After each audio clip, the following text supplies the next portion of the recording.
17 ਜੁਲਾਈ ਦਾ ਭਾਰਤ ਅਤੇ ਵਿਸ਼ਵ ਦੇ ਇਤਿਹਾਸ ਵਿੱਚ ਆਪਣਾ ਮਹੱਤਵ ਹੈ ਕਿਉਂਕਿ ਇਸ ਦਿਨ ਕਈ ਅਜਿਹੀਆਂ ਘਟਨਾਵਾਂ ਵਾਪਰੀਆਂ ਜੋ ਇਤਿਹਾਸ ਦੇ ਪੰਨਿਆਂ ਵਿੱਚ ਸਦਾ ਲਈ ਦਰਜ ਹੋ ਗਈਆਂ। ਤਾਂ ਆਓ ਜਾਣਦੇ ਹਾਂ 17 ਜੁਲਾਈ ਦੇ ਇਤਿਹਾਸ ਬਾਰੇ। 17 ਜੁਲਾਈ 1945 ਨੂੰ ਫਲਾਈਂਗ ਅਫਸਰ ਨਿਰਮਲਜੀਤ ਸਿੰਘ ਸੇਖੋਂ ਦਾ ਜਨਮ ਪੰਜਾਬ ਦੇ ਲੁਧਿਆਣਾ ਵਿੱਚ ਹੋਇਆ ਸੀ। ਉਹ ਭਾਰਤੀ ਹਵਾਈ ਸੈਨਾ ਦੇ ਅਧਿਕਾਰੀ ਸਨ। ਨਿਰਮਲਜੀਤ ਸਿੰਘ 1971 ਦੀ ਭਾਰਤ-ਪਾਕਿਸਤਾਨ ਜੰਗ ਦੌਰਾਨ ਸ਼ਹੀਦ ਹੋਏ ਸਨ। ਉਹਨਾਂ ਦੀ ਅਦੁੱਤੀ ਹਿੰਮਤ ਅਤੇ ਬਹਾਦਰੀ ਦੀ ਮਰਨ ਉਪਰੰਤ ਭਾਰਤ ਦੇ ਸਰਵਉੱਚ ਫੌਜੀ ਸਨਮਾਨ ਪਰਮਵੀਰ ਚੱਕਰ ਨਾਲ ਸਨਮਾਨਿਤ ਕੀਤਾ ਗਿਆ ਸੀ।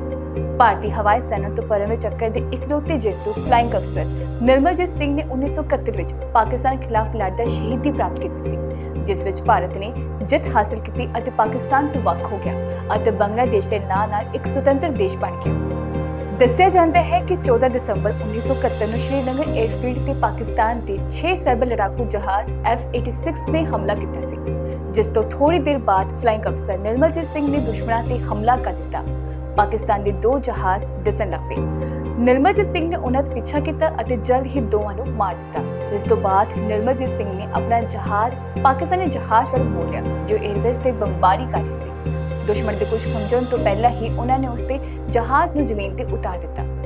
ਨਿਰਮਲਜੀਤ ਸਿੰਘ ਨੇ 3 ਪਾਕਿਸਤਾਨੀ ਜਹਾਜ਼ ਤਬਾਹ ਕਰ ਦਿੱਤੇ ਸਨ, ਪਰ ਫਿਰ ਇਸ ਲੜਾਈ ਵਿੱਚ ਉਹਨਾਂ ਦਾ ਜਹਾਜ਼ ਦੁਸ਼ਮਣ ਦੇ ਹਮਲੇ ਦਾ ਸ਼ਿਕਾਰ ਹੋ ਗਿਆ ਅਤੇ ਜਹਾਜ਼ ਬੜਗਾਮ ਦੇ ਨੇੜੇ ਕ੍ਰੈਸ਼ ਹੋ ਗਿਆ।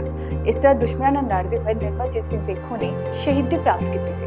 17 ਜੁਲਾਈ 1996 ਨੂੰ ਮਦਰਾਸ ਦਾ ਨਾਮ ਬਦਲ ਕੇ ਚੇਨਈ ਰੱਖਿਆ ਗਿਆ। ਇਹ ਬਦਲਾਅ ਤਾਮਿਲਨਾਡੂ ਸਰਕਾਰ ਨੇ ਸ਼ਹਿਰ ਦੇ ਨਾਲ ਇਸ ਦੇ ਇਤਿਹਾਸਕ ਅਤੇ ਸੱਭਿਆਚਾਰਕ ਪਛਾਣ ਦੇ ਮੁਤਾਬਕ ਲਿਆਉਣ ਲਈ ਕੀਤਾ ਸੀ। ਇਸ ਦਾ ਨਾਮ ਬਦਲਣ ਦਾ ਫੈਸਲਾ ਭਾਰਤੀ ਜਨਤਾ ਪਾਰਟੀ ਅਤੇ DMK ਦੀ ਸਾਂਝੀ ਸਰਕਾਰ ਦੌਰਾਨ ਲਿਆ ਗਿਆ ਸੀ। ਮਦਰਾਸ ਨਾਂ ਨੂੰ ਮੱਛੀ ਫੜਨ ਵਾਲੇ ਪਿੰਡ ਮਦਰਾਸਪਟਨਮ ਦਾ ਸੰਖੇਪ ਰੂਪ ਕਿਹਾ ਜਾਂਦਾ ਹੈ। ਚੇਨਈ ਬੰਗਾਲ ਦੀ ਖਾੜੀ ਤੇ ਕੋਰੋਮੰਡਲ ਤੱਟ ਤੇ ਸਥਿਤ ਦੱਖਣੀ ਭਾਰਤ ਦੇ ਸਭ ਤੋਂ ਵੱਡੇ ਸੱਭਿਆਚਾਰਕ, ਆਰਥਿਕ ਅਤੇ ਵਿਦਿਅਕ ਕੇਂਦਰ ਵਿੱਚੋਂ ਇੱਕ ਹੈ। 2011 ਦੀ ਭਾਰਤੀ ਜਨਗਣਨਾ ਦੇ ਅਨੁਸਾਰ ਇਹ ਭਾਰਤ ਵਿੱਚ ਚੌਥਾ ਸਭ ਤੋਂ ਵੱਡਾ ਸ਼ਹਿਰ ਅਤੇ ਚੌਥਾ ਸਭ ਤੋਂ ਵੱਧ ਆਬਾਦੀ ਵਾਲਾ ਸ਼ਹਿਰੀ ਸਮੂਹ ਹੈ। ਚੇਨਈ ਦੇ ਲੋਕ ਇਡਲੀ, ਸਾਂਬਰ ਚੌਲ, ਡੋਸਾ, ਬੱਜੀ ਅਤੇ ਪੋਂਗਲ ਵਰਗੇ ਪਕਵਾਨਾਂ ਦੇ ਸਵਾਦ ਦੇ دیਵਾਨੇ ਹਨ। ਚੇਨਈ ਪ੍ਰਾਚੀਨ ਮੰਦਰਾਂ ਲਈ ਵੀ ਮਸ਼ਹੂਰ ਹੈ। ਰਾਮਦਾਸ ਜਹਾਜ਼ ਹਾਦਸਾ 17 ਜੁਲਾਈ 1947 ਨੂੰ ਮੁੰਬਈ ਨੇੜੇ ਵਾਪਰਿਆ ਸੀ, ਜਿਸ ਵਿੱਚ 724 ਲੋਕਾਂ ਦੀ ਮੌਤ ਹੋ ਗਈ ਸੀ। ਇਸ ਹਾਦਸੇ ਨੂੰ ਭਾਰਤ ਦੇ ਸਮੁੰਦਰੀ ਇਤਿਹਾਸ ਦਾ ਸਭ ਤੋਂ ਵੱਡਾ ਹਾਦਸਾ ਮੰਨਿਆ ਜਾਂਦਾ ਹੈ। 17 ਜੁਲਾਈ 1947 ਨੂੰ MS ਰਾਮਦਾਸ ਨੇ ਸਵੇਰੇ 8 ਵਜੇ ਆਪਣੀ ਯਾਤਰਾ ਸ਼ੁਰੂ ਕੀਤੀ।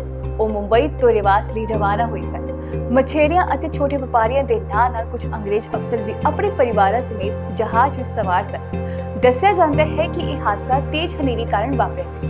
ਯਾਤਰਾ ਸ਼ੁਰੂ ਹੋਣ ਤੋਂ ਬਾਅਦ ਮੀਂਹ ਹੋਰ ਤੇਜ਼ ਹੋ ਗਿਆ ਕਿਉਂਕਿ ਜਹਾਜ਼ 13 ਕਿਲੋਮੀਟਰ ਦੂਰ ਪਹੁੰਚ ਗਿਆ ਸੀ। ਤੂਫਾਨ ਵਿੱਚ ਫਸਣ ਤੋਂ ਬਾਅਦ ਜਹਾਜ਼ ਪਾਣੀ ਨਾਲ ਭਰਨ ਲੱਗਾ ਕਿਉਂਕਿ ਜਹਾਜ਼ ਤੇ ਲਾਈਫ ਜੈਕਟਾਂ ਵੀ ਘੱਟ ਉਪਲਬਧ ਸਨ। ਇਸ ਲਈ ਇਸ ਨੂੰ ਲੈ ਕੇ ਲੋਕਾਂ ਵਿੱਚ ਲੜਾਈ ਹੋਈ। ਜਹਾਜ਼ ਵਿੱਚ ਹਫੜਾ ਤਫੜੀ ਮਚ ਗਈ। ਇੱਥੇ ਇੱਕ ਵੱਡੀ ਲਹਿਰ ਨੇ ਜਹਾਜ਼ ਨੂੰ ਪਲਟ ਦਿੱਤਾ, ਜਿਸ ਕਾਰਨ ਇਸ ਹਾਦਸੇ ਵਿੱਚ 700 ਤੋਂ ਵੱਧ ਲੋਕਾਂ ਦੀ ਜਾਨ ਚਲੀ ਗਈ। ਕਿਹਾ ਜਾਂਦਾ ਹੈ ਕਿ ਇਸ ਜਹਾਜ਼ ਨੂੰ ਸਮੁੰਦਰੀ ਜਹਾਜ਼ ਬਣਾਉਣ ਵਾਲੀ ਕੰਪਨੀ ਸਵੈਨ ਐਂਡ ਹੰਟਰ ਨੇ ਮਹਾਰਾਣੀ ਐਲਿਜ਼ਾਬੈਥ ਲਈ ਬਣਾਇਆ ਸੀ। ਇਹ ਸਾਲ 1936 ਵਿੱਚ ਬਣਾਇਆ ਗਿਆ ਸੀ। ਇਸ ਦੀ ਲੰਬਾਈ 179 ਮੀਟਰ ਅਤੇ ਚੌੜਾਈ 29 ਫੁੱਟ ਸੀ। 17 ਜੁਲਾਈ 1917 ਨੂੰ ਬ੍ਰਿਟੇਨ ਦੇ ਰਾਜਾ ਜਾਰਜ 5ਵੇਂ ਨੇ ਸ਼ਾਹੀ ਪਰਿਵਾਰ ਦਾ ਉਪਨਾਮ ਬਦਲ ਦਿੱਤਾ ਸੀ।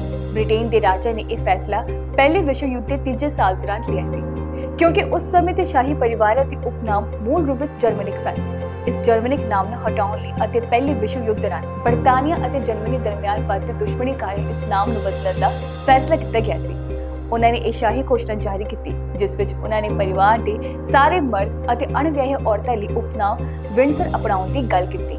ਇਹ ਨਾਮ ਵਿੰਡਸਰ ਕੈਸਲ ਤੋਂ ਲਿਆ ਗਿਆ ਸੀ, ਜੋ ਕਿ ਬਰਤਾਨੀਆ ਦਾ ਇੱਕ ਮਹੱਤਵਪੂਰਨ ਅਤੇ ਇਤਿਹਾਸਕ ਕਿਲਾ ਹੈ।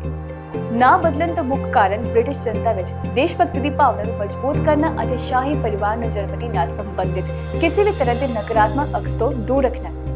17 ਜੁਲਾਈ 1974 ਨੂੰ ਲੰਡਨ ਦੇ ਟਾਵਰ ਵਿੱਚ ਬੰਬ ਧਮਾਕਾ ਹੋਇਆ ਸੀ। ਇਸ ਧਮਾਕੇ ਵਿੱਚ ਇੱਕ ਵਿਅਕਤੀ ਦੀ ਮੌਤ ਹੋ ਗਈ ਅਤੇ 41 ਲੋਕ ਜ਼ਖਮੀ ਹੋ ਗਏ। ਇਸ ਹਮਲੇ 'ਚ ਕਈ ਜ਼ਖਮੀਆਂ ਦੇ ਸਰੀਰ ਤੇ ਅੰਗ ਟੁੱਟ ਗਏ ਅਤੇ ਕਈਆਂ ਦੇ ਚਿਹਰੇ ਤੇ ਗੰਭੀਰ ਸੱਟਾਂ ਲੱਗੀਆਂ ਸਨ। ਜ਼ਖਮੀਆਂ ਵਿੱਚ 1 ਦਰਜਨ ਬੱਚੇ ਵੀ ਸ਼ਾਮਿਲ ਸਨ। ਦੱਸਿਆ ਜਾਂਦਾ ਹੈ ਕਿ ਉਸ ਸਮੇਂ ਲੰਡਨ ਦਾ ਟਾਵਰ ਸੈਨਾਨੀਆਂ ਨਾਲ ਭਰਿਆ ਹੋਇਆ ਸੀ। ਫਿਰ 10 ਤੋਂ 14 ਪਾਉਂਡ ਯਾਨੀ 4-6 ਕਿਲੋ ਦੇ ਬੰਬ ਫਟ ਗਏ। ਕਿਸੇ ਵੀ ਸਮੂਹ ਨੇ ਹਮਲੇ ਦੀ ਜ਼ਿੰਮੇਵਾਰੀ ਨਹੀਂ ਲਈ ਸੀ, ਪਰ ਇਹ ਵਿਆਪਕ ਤੌਰ ਤੇ ਮੰਨਿਆ ਜਾਂਦਾ ਹੈ ਕਿ ਇਸ ਦੇ ਪਿੱਛੇ RG ਆਇਰਿਸ਼ ਰਿਪਬਲਿਕਨ ਆਰਮੀ ਸੀ, ਕਿਉਂਕਿ ਬੰਬ ਧਮਾਕਿਆਂ ਤੋਂ 1 ਮਹੀਨਾ ਪਹਿਲਾਂ IRA ਨੇ ਸੰਸਦ ਭਵਨ ਨੂੰ ਬੰਬ ਨਾਲ ਉਡਾ ਦਿੱਤਾ ਸੀ, ਜਿਸ 'ਚ 11 ਲੋਕ ਜ਼ਖਮੀ ਹੋ ਗਏ। 17 ਜੁਲਾਈ 1936 ਨੂੰ ਸਪੇਨ 'ਚ ਘਰੇਲੂ ਯੁੱਧ ਸ਼ੁਰੂ ਹੋਇਆ ਸੀ। ਬਗਾਵਤ ਦੀ ਸ਼ੁਰੂਆਤ ਜਨਰਲ ਐਮਿਲੋ ਮੋਲਾ ਅਤੇ ਫ੍ਰਾਂਸਿਸਕੋ ਫ੍ਰੈਂਕੋ ਦੁਆਰਾ ਉਸੇ ਸਾਲ ਫਰਵਰੀ ਵਿੱਚ ਦੇਸ਼ ਦੇ ਲੋਕਤੰਤਰੀ ਤੌਰ ਤੇ ਚੁਣੇ ਗਏ ਗਣਰਾਜ ਨੂੰ ਉਖਾੜ ਸੁੱਟਣ ਲਈ ਕੀਤੀ ਗਈ ਸੀ। ਇਹ ਘਰੇਲੂ ਯੁੱਧ 3 ਸਾਲ ਤੱਕ ਚੱਲਿਆ, ਜੋ ਮੁੱਖ ਤੌਰ ਤੇ ਰਿਪਬਲਿਕਨਾਂ ਅਤੇ ਰਾਸ਼ਟਰਵਾਦੀਆਂ ਵਿਚਕਾਰ ਟਕਰਾਅ ਨੂੰ ਦਰਸਾਉਂਦਾ ਸੀ। ਫੌਜੀ ਬਾਗੀਆਂ ਨੂੰ ਦੇਸ਼ ਵਿੱਚ ਵਿਆਪਕ ਵਿਰੋਧ ਦਾ ਸਾਹਮਣਾ ਕਰਨਾ ਪਿਆ। ਜੰਗ ਦੇ ਕੁਝ ਦਿਨਾਂ ਵਿੱਚ ਹੀ ਦੇਸ਼ 2 ਹਿੱਸੇ ਵਿੱਚ ਵੰਡਿਆ ਗਿਆ। ਇੱਕ ਉਹ ਹਿੱਸਾ ਸੀ ਜਿਸ ਉੱਤੇ ਰਿਪਬਲਿਕਨ ਯਾਨੀ ਲੋਕਤੰਤਰੀ ਸਰਕਾਰ ਦੁਆਰਾ ਸ਼ਾਸਨ ਕੀਤਾ ਗਿਆ ਸੀ। ਇਸ ਦੇ ਨਾਲ ਹੀ ਇੱਕ ਹਿੱਸੇ ਤੇ ਬਾਗੀਆਂ ਦਾ ਰਾਜ ਸੀ। 3 ਸਾਲਾਂ ਤੱਕ ਚੱਲੇ ਇਸ ਖੂਨੀ ਸੰਘਰਸ਼ ਤੋਂ ਬਾਅਦ ਰਾਸ਼ਟਰਵਾਦੀਆਂ ਨੇ ਇਹ ਯੁੱਧ ਜਿੱਤ ਲਿਆ ਅਤੇ ਇਸ ਤੋਂ ਬਾਅਦ ਅਗਲੇ 36 ਸਾਲਾਂ ਤੱਕ ਫ੍ਰਾਂਸਿਸਕੋ ਫ੍ਰੈਂਕੋ ਸਪੇਨ ਦਾ ਸ਼ਾਸਕ ਰਿਹਾ। ਉਸ ਨੂੰ ਅੱਜ ਵੀ ਤਾਨਾਸ਼ਾਹ ਵਜੋਂ ਯਾਦ ਕੀਤਾ ਜਾਂਦਾ ਹੈ। ਉਸ ਸਮੇਂ ਜਨਰਲ ਐਮਿਲੋ ਮੋਲਾ ਰਾਸ਼ਟਰਵਾਦੀ ਕਮਾਂਡਰ ਇਨ ਚੀਫ ਵਜੋਂ ਉੱਭਰੇ ਸਨ। ਤੁਹਾਨੂੰ ਦੱਸ ਦਈਏ ਕਿ ਇਸ ਘਰੇਲੂ ਯੁੱਧ ਵਿੱਚ ਕਰੀਬ 5 ਲੱਖ ਲੋਕ ਮਾਰੇ ਗਏ ਸਨ। 17 ਜੁਲਾਈ ਨੂੰ ਹਰ ਸਾਲ world day for international justice day ਦੇ ਤੌਰ ਤੇ ਮਨਾਇਆ ਜਾਂਦਾ ਹੈ, ਕਿਉਂਕਿ ਅੱਜ ਦੇ ਦਿਨ 1988 ਵਿੱਚ 120 ਦੇਸ਼ਾਂ ਨੇ ਮਿਲ ਕੇ ਅੰਤਰਰਾਸ਼ਟਰੀ ਅਪਰਾਧਿਕ ਅਦਾਲਤ ਦੀ ਸਥਾਪਨਾ ਕੀਤੀ ਸੀ। ਅੰਤਰਰਾਸ਼ਟਰੀ ਅਪਰਾਧਿਕ ਅਦਾਲਤ ਇੱਕ ਸਥਾਈ ਟ੍ਰਿਬਿਊਨਲ ਹੈ ਜੋ ਕਤਲੇਆਮ, ਮਨੁੱਖਤਾ ਖਿਲਾਫ ਅਪਰਾਧਾਂ ਅਤੇ ਯੁੱਧ ਅਪਰਾਧਾਂ ਦੇ ਦੋਸ਼ੀ ਅਪਰਾਧੀਆਂ ਤੇ ਮੁਕੱਦਮਾ ਚਲਾਉਂਦਾ ਹੈ।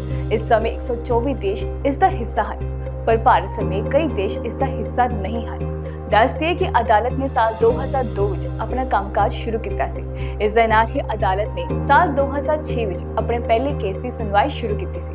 ਕਿਹਾ ਜਾਂਦਾ ਹੈ ਕਿ 1945 ਵਿੱਚ ਸੰਯੁਕਤ ਰਾਸ਼ਟਰ ਦੇ ਗਠਨ ਤੋਂ ਬਾਅਦ ਕਈ ਦੇਸ਼ਾਂ ਵੱਲੋਂ ਅੰਤਰਰਾਸ਼ਟਰੀ ਅਪਰਾਧਿਕ ਅਦਾਲਤ ਦੀ ਸਥਾਪਨਾ ਦੀ ਮੰਗ ਉਠਾਈ ਜਾ ਰਹੀ ਸੀ। ਇਸ ਮੰਗ ਨੇ ਉਦੋਂ ਜ਼ੋਰ ਫੜ ਲਿਆ ਜਦੋਂ 1993 ਵਿੱਚ ਯੂਗੋਸਲਾਵੀਆ ਵਿੱਚ ਭਿਆਨਕ ਘਰੇਲੂ ਯੁੱਧ ਸ਼ੁਰੂ ਹੋ ਗਿਆ। ਇਸ ਜੰਗ ਦੌਰਾਨ ਨਸਲੀ ਹਿੰਸਾ ਵਿੱਚ ਹਜ਼ਾਰਾਂ ਲੋਕਾਂ ਦਾ ਕਤਲੇਆਮ ਹੋਇਆ ਸੀ। ਇਸ ਤੋਂ ਬਾਅਦ ਇੱਕ ਵਾਰ ਫਿਰ ਤੋਂ ਅੰਤਰਰਾਸ਼ਟਰੀ ਅਪਰਾਧਿਕ ਅਦਾਲਤ ਦੇ ਗਠਨ ਦੀ ਮੰਗ ਵਧਣ ਲੱਗੀ ਅਤੇ ਫਿਰ ਅਦਾਲਤ ਦੇ ਗਠਨ ਨਾਲ ਜੁੜੇ ਖਰੜੇ ਤੇ ਕੰਮ ਸ਼ੁਰੂ ਕੀਤਾ ਗਿਆ। ਇਸ ਲਈ ਇੱਕ ਕਮੇਟੀ ਬਣਾਈ ਗਈ ਅਤੇ ਫਿਰ ਇਸੇ ਦਿਨ ਇਸ ਅਦਾਲਤ ਦੀ ਸਥਾਪਨਾ ਕੀਤੀ ਗਈ।